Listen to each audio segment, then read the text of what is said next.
and we're live streaming, but we're not starting quite yet.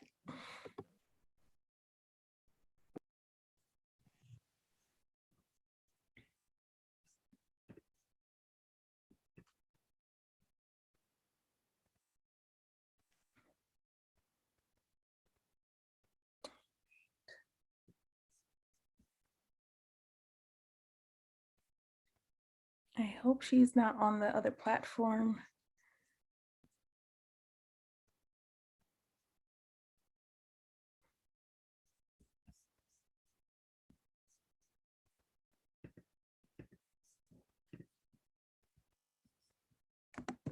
Okay, so I just got it up. Is it okay if I make the live stream public and go ahead and put it over so that you can let them know that it'll be just a few minutes and we'll be starting?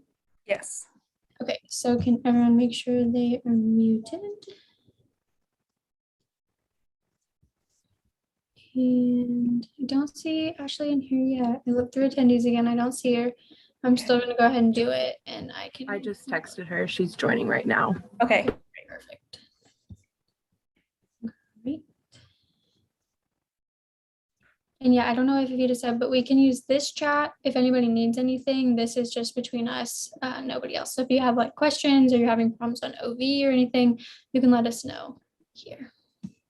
Okay, so just so I'm clear, this is just us, the panelists and moderators, and then the OV link is like streaming this, but the chat and the Zoom link is just us.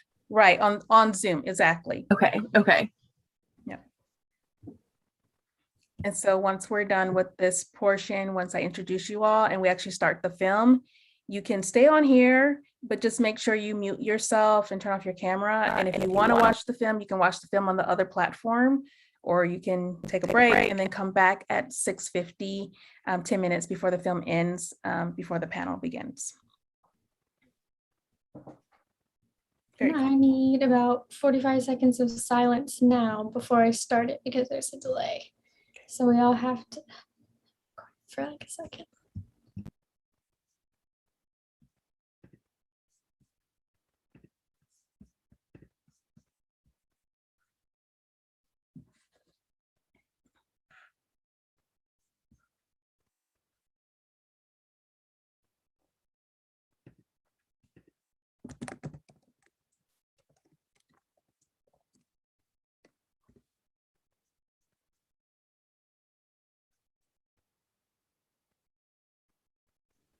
I just have to close my door really quickly and I'll be right back.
Okay, well, welcome everyone to the Apart film screening hosted by Oklahomans for Criminal Justice Reform, PBS, and the Independent Lens. I'm Evita Fox Kreider, your panel moderator for the evening. This film is an intimate portrait that dives into the heart of America's opioid crisis through the reentry of three mothers imprisoned for drug-related crimes. Now, since the beginning of the war on drugs, the number of women in US prisons has grown dramatically, and the majority of those women are mothers. So Apart follows the stories of these three women fighting to overcome alienation from a society that labels them felon, to the reentry and readjusting to their lives with their families. Now we're going to get to watch this film together and then have the opportunity to engage in a discussion with our panel about the themes presented in the film from a local Oklahoman context. So let me introduce you to our panel before we get started. Our guests this evening are Gina Ritchie and Demita Price, both of who are community leaders and criminal reform advocates. And we have from the Oklahoma Policy Institute, Gabrielle Jacoby, the Child Wellbeing Policy Analyst and Kids Count Coordinator, as well as Ashley Harvey, the Youth Justice Policy Analyst for Open Justice Oklahoma, a division of Oklahoma Policy Institute. Now, immediately at the end of the film, we're going to launch into a 30-minute discussion with our panel, and you're going to want to hear what they have to say. So please stay tuned and join us. Now, as you watch the film, feel free to engage with us in the chat, post questions, comments, use the emojis to express to us how you're feeling. Ashley, our digital communications associate, will be watching the chat to help highlight or answer any questions you may have. Finally, sometime during the film, we're going to post a link to a survey about the film, and we value your input so much. So please, before logging off, make sure to take a moment and share your experience with us. Now, without further ado, sit back, relax, and we hope you like the film.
Okay, well, welcome to the Apart post-screening discussion. I'm here with our panel and we will get right to it.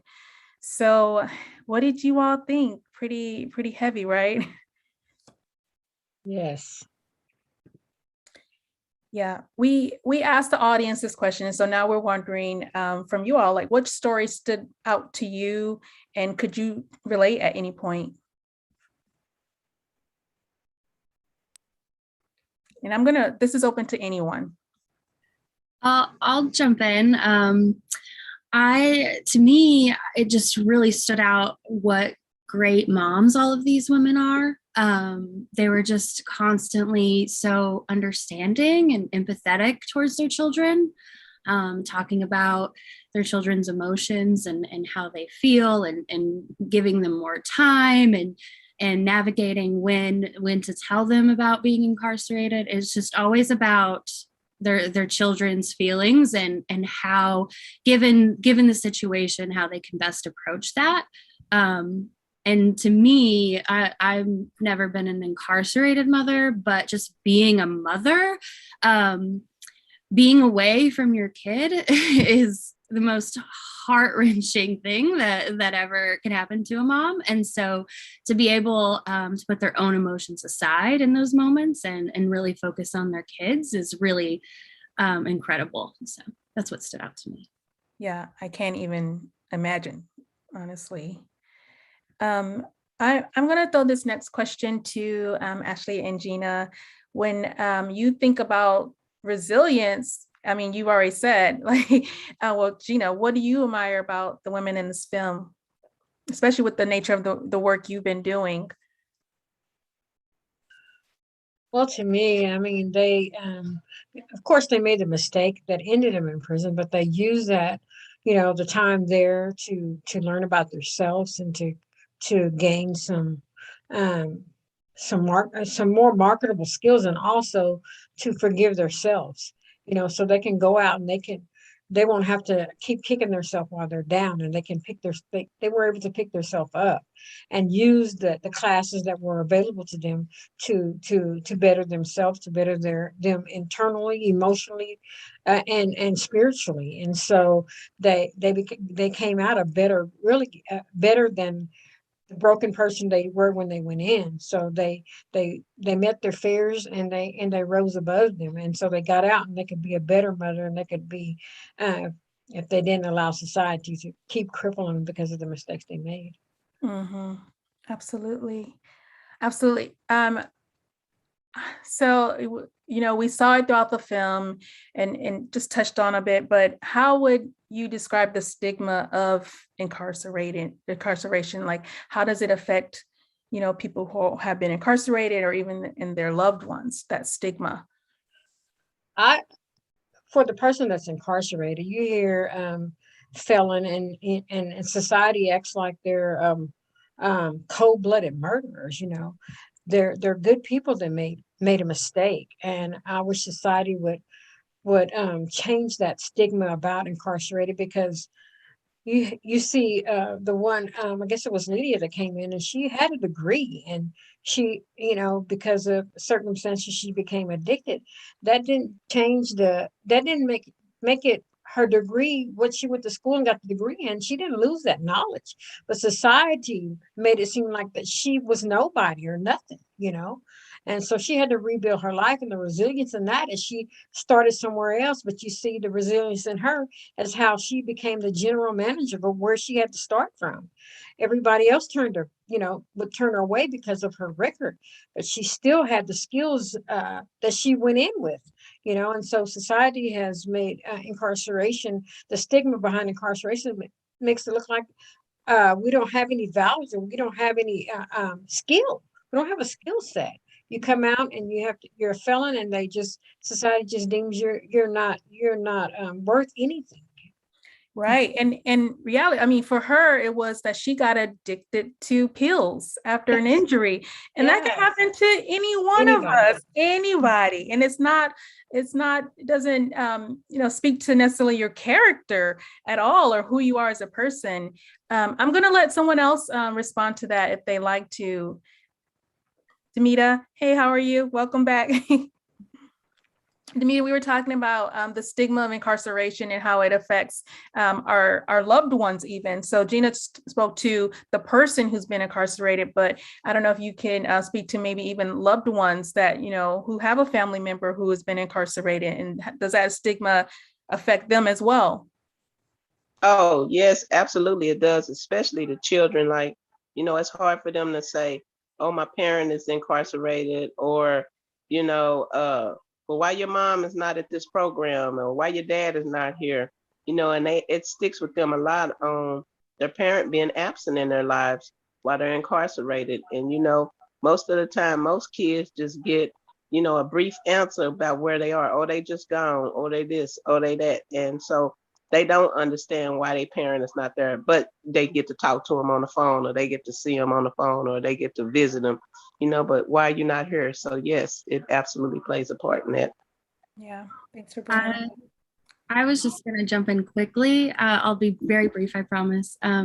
Speaking as a child of an incarcerated parent myself, just growing up, I think I was always afraid others would judge me based on what my mother had done. And then I think at a certain age, it kind of reversed, where I always felt the need to clarify and justify what type of mom she is, because I feel like there was always an assumption that if she wasn't there, or if she was not around, that she's a bad mom. And so then it was always me trying to protect her and trying to really make sure that people didn't make those assumptions whenever I just said that one piece of our lives, because it's not all of who she is.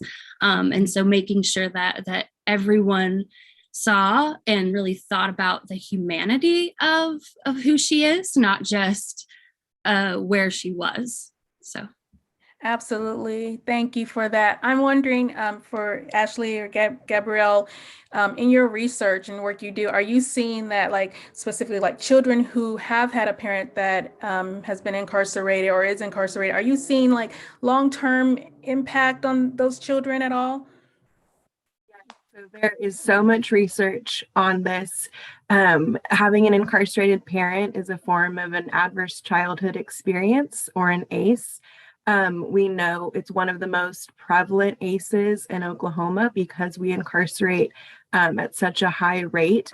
We know that Oklahoma children have super high rates of ACEs, and they have high rates of having multiple ACEs. So 4 or more ACEs. That can be having an incarcerated parent, having a parent that dealt with substance use disorders or mental health disorders, not being able to afford basic needs. And so we know that children who experience ACEs, this is a form of trauma, and it harms how a child's brain develops.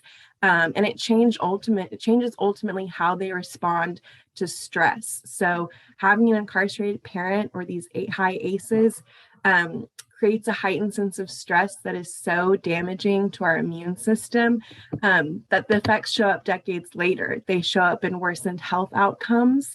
Your lifespan is literally 20 years shorter if you have 6 or more ACEs.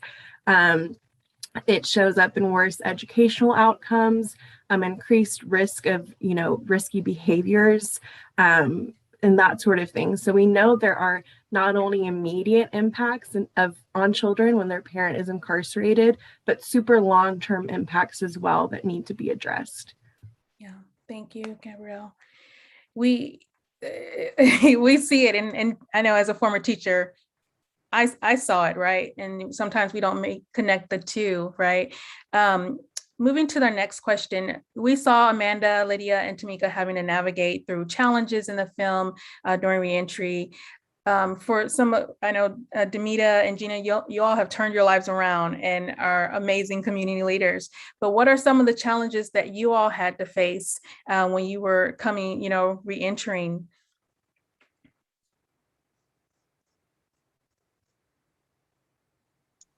Well, the problem that I faced coming back into society mostly was trying to find employment.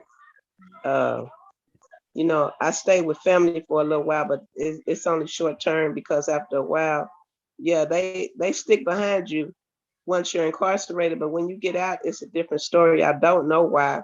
It's like they give you a time frame on your success, or you know, they feel like in 6 months you should be jumping over the world, and it's just not like that. Because and then you trying to explain to them it's not like that, and all they can say is, "Well, you out? How come?" And then it starts a conflict between you and that family member, which ultimately leads to them wanting you out of their home because they don't feel like you trying hard enough, and they don't understand that it's just not that easy. I can't just walk into a place and tell them to give me a job just because I just got out of prison. They don't understand that. They looking at me like, well, you're a felon. Why should we give you a chance? It's just like, we just facing our convictions over and over again because everybody seems to be in society when you first come out is like, why should I give you another chance? You had the chance that you had, and that's what you should have used. And so it's like a catch-22. Then you get out there and you get frustrated. It took me forever to even just get to a job that paid more than minimum wage, and I seen $9 or $10. I was like, well, hey, you know what I'm saying? Because I'm working 7, whatever, and I'm just trying to understand what's going on. And y'all have to excuse me, my grandchild. What's wrong? Hold on. Okay, hold on. I'm not gonna take a break. Gina, kick in. Hold on. Let me see what's wrong with this child. Okay, for me, coming out, I went to a sober living like Amanda did, and the isolation is, sometimes it's overwhelming. But I've formed a network of friends of that the programs that I went through, and so I had that support. So, but just like Demita said, just going to the jobs, and you almost want to turn around because you got to answer that felon question on the application. And in my past experience, and it just discouraged me and sent me back to that lifestyle that got me incarcerated. So like what Tamika said, she was door dashing, and she's like, $4. And then she's like, sometimes you want to just grab a bag and make the money real fast to get where you want to. And that thought came to mind a lot of times, but I remember how hard I worked to get to where I wanted to get to the person that I am today. And so that wasn't an option for me. So you just have to go, and you have to find a network of people that you get job leads from. I go to one job, and then I find another one until I get to where I know what I can do. And so that's what I did. I had to dig deep to rebuild my life. And, I've been out for a while now, and things are going good. But when I first got out, all the doors slam in your face. They don't want to give you a chance. They think you are a hardened criminal when, it doesn't matter what you have, and it doesn't matter what you did in your past on your resume. It doesn't matter. When you answer yes to that question, it's like an X mark. X X's you out. And so, it takes hard work, and those 3 ladies did it, and I did it. Demita's doing it. And so it's possible to do it, but it's hard work, and it shouldn't be this hard. Yeah, I mean, you both brought out some really good points. And Demita specifically, you talked about, the ladies in the movie, they had family, right? I think Lydia or Amanda didn't have as much support as the others, but family even puts a time limit on when they think you should be ready and to just operate like you used to and be able to function. And that's just not the case. And that's another reason why we need programs to support people that help them, rebuild their lives. And it's almost like that. It is like that felony, checking that box almost cancels out everything that you've done before that was good. I want to move on because I know this is only 30 minutes and we can go on for a long time. But I want to bring out one thing. In the beginning of the film, there was the statistics saying since the 1980s, incarceration rates for women have increased 800% across the nation. And so I want to throw this to Ashley or Gabrielle. Like, what policy decisions are driving this dramatic increase in our prison population? Yeah, I think there's a lot that's going into it. I think the biggest is probably the war on drugs, and our approach or lack thereof of mental health. And addressing childhood traumas. We just have not historically done a great job of those things, and it's really playing out in the way that women are being incarcerated, and the substance use issues that we have in our state, the suicide rates we have in our state. I mean, it's not just criminal justice. I mean, it's so many things, and it's affecting so many people. But to me, that right there would be the biggest. I also think that particularly in our state, our societal views on parenthood and the divisions of labor and the difference in the way that we view and treat men and women. That's not really a policy view, not really a policy, but it plays out in the policy in a different way, ways that we incarcerate women for things like failure to protect, or put them in jail for longer sentences for drug charges and things like that. So those things definitely play out. Anything that you would like to add to that, Gabrielle? Yeah, so there's definitely been, like you both mentioned, an increase since the 90s because I'm sure of specific policies. But in Oklahoma, it feels like we need to mention specifically our outcomes across the board in the past 20 years have dipped. We're in the bottom for education. We're in the bottom for health. We're in the bottom for, economic security. We still have a $7.25 minimum wage. And this all started because we stopped investing in core services, in the beginning, over the past 2 decades, I'd say. So, we mentioned these women are super resilient, and when they were incarcerated, they took all advantage of all these opportunities to them to better themselves. But it makes me wonder, did they have these opportunities beforehand? Did they have a quality education beforehand? Did they have mental health support and services, substance use services beforehand? Because I think if we would have invested in those things, we would have prevented everything that came after that incarceration and before that, because they would have had the support and the means to just get through life and be the parents that they want to be and that they can be. You are absolutely right. We have to address the root cause issues instead of just trying to keep putting a Band-Aid on, a wound.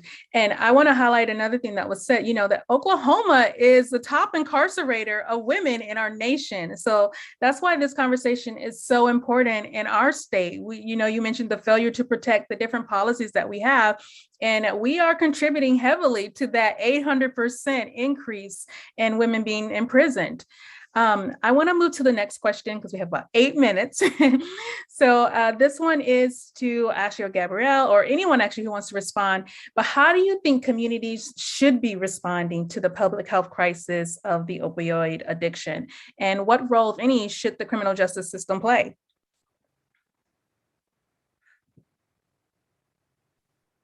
Well, I feel like that kind of my response from the last question plays into this. I really do believe if we funded core services, then we would prevent a lot of these problems beforehand. But also, when these women are released from prison and their incarceration is over, they're going back to these communities that didn't support them in the first place, that led them to these decisions, that led them down the path to incarceration in the first place. Did they have community support? Did their community have good jobs with living wages? Did they have educational opportunities before them? And will they be there when they come back?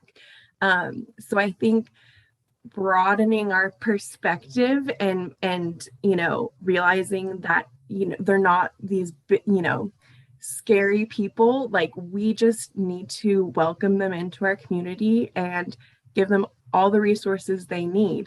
Ashley, anything else? Yeah, very great answer, Gabrielle. Just to build off of that, just recognizing them as a whole person, and giving you'll be surprised to find that whenever you're in a situation where not very many people are believing in you and supporting you, that those that do, I mean, you're gonna give them all of your loyalty.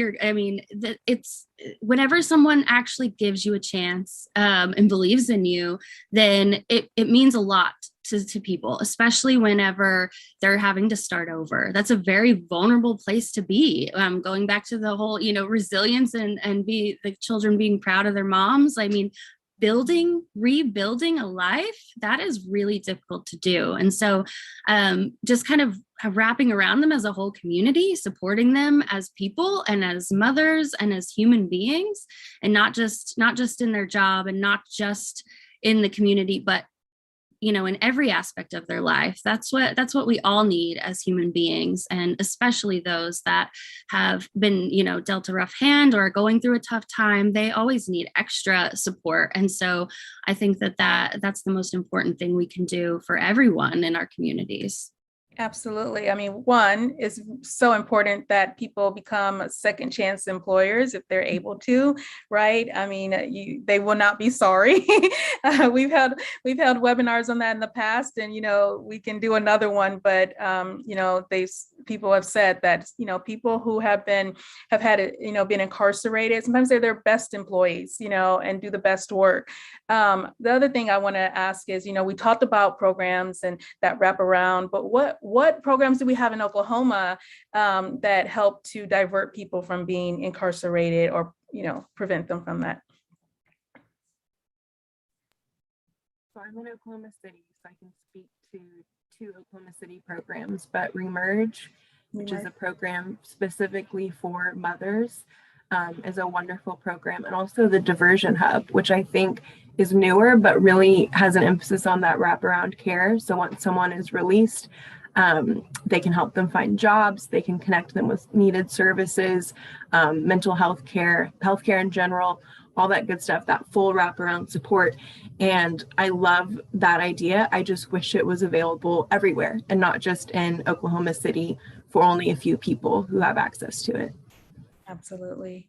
Absolutely. There's so many. All right. Well, we have about 4 minutes left, so I'm going to go to our last question. So now this could be a little controversial, but do you think parents with young children should be incarcerated? If not, why? And what would be the alternative? And what about people with substance use disorders or mental health issues? And this is open to anyone who would like to respond. Well, I think that's a catch-22, because if you look at it, society believes that people should be punished regardless of children or no children. And so I think that would be a hard sell. I'm not saying that they should not be incarcerated. Like I said, I really can't answer that question because it's really not up to me. It's up to what society feels like what should be a good punishment. And I think that a parent, maybe if they don't put them in prison, if they have like a substance abuse, I think that they should probably have a lot of counseling, a lot of and then like I say, if you go into what led them to do some of the things that they do, you have to deal with that first. I think that those root problems is what leads them to prison. So I think that they should be addressed first, and then do like a step up, like they start from the bottom, counseling, this, that, and other, and then as they get better, progress over into other programs that can keep them out of prison, and and just set certain boundaries and let them try to be successful after that. Because a lot of people, if you think about it, is due to poverty. A lot of people don't have money, and even if you put them in a program, you're gonna have to give them everything else to go with it as far as keeping them out of poverty. Most people that have sentences, it's just kind of hard for them to find a job if they have several children. You got to go into daycare. You know what I'm saying? You got to have transportation. So it's just like a catch-22. That would be something like, maybe, you can deal with the person and ask them what they need, as far as correction to whatever, will keep them out of prison. This is how I feel about it. Thank you, Demita. I think, Go ahead. I think that every case that comes before the judicial system should be reviewed.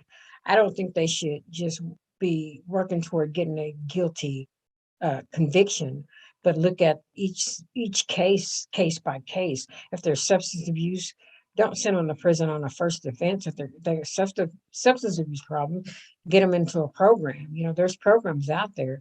I think our judicial system in Oklahoma, I know, is looking at guilty convictions instead of the person. They don't look at a person; they look at a number, and they don't care. We need people in office that genuinely care about the individual and the things that led them to do what they did. Majority of women are in there for a substance abuse or mental health condition, and that can be handled. And not prison shouldn't be the answer to the help that they need, because they're not going to get it in prison. They're going to come out the same way they went in, and so you got recidivism that's out the park.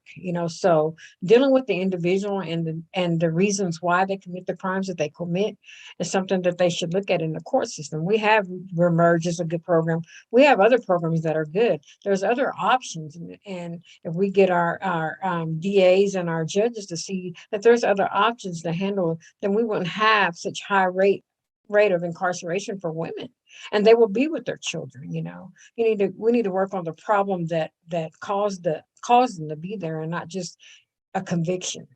Thank you, Gina. Well, we have like 30 seconds left. I'll throw it to one of the other ladies to answer. I'll be real quick. I'll try. Well, I can't say if I think we should totally abolish prison. I think we really need to rethink a lot of aspects of how we are imprisoning people. We, in Oklahoma and in the US, have extremely long prison sentences. We incarcerate at really high rates. And if this was effective, then we would have virtually no crime compared to the rest of the world, or even other states with lower incarceration rates than ours. But we know it doesn't work. So I think we need to reevaluate and fund people, not prisons, and also make it easier for people to be successful when they leave prison. Do things to reduce recidivism, and also make sure that incarceration is truly a rehabilitative experience and not just a punishment. Thank you, Gabrielle. Actually, you got parting words or? It's so difficult to do it this quick, but I would just say I pretty much agree with all of the other ladies on the panel. Whereas every situation is different, so it's difficult to say just one overarching yes or no. But as Gabrielle stated, that I will say that I don't believe we should be incarcerating at the rates that we are I don't think we should be incarcerating for substance use issues. That's public health, in my opinion, not criminal. But yeah, that's just, pretty much agree with these ladies. Well, thank you so much, ladies. Thank you, everyone, for being a part of this discussion, our panelists for sharing with us and helping us to understand how these policies are affecting our family, and just the things that bringing out a perspective that most of the public who has not had experienced the criminal legal system at all, or is not thinking about, that they don't know about. And so just thank you for opening up our eyes as well. Thank you to our audience for tuning in. Remember to take the survey. I think there is a survey link in the chat. And we hope you enjoyed the film and the discussion. And please do not let the conversations end here, but take the survey, and we'd love to hear your thoughts. And that is it. Have a good night. Bye.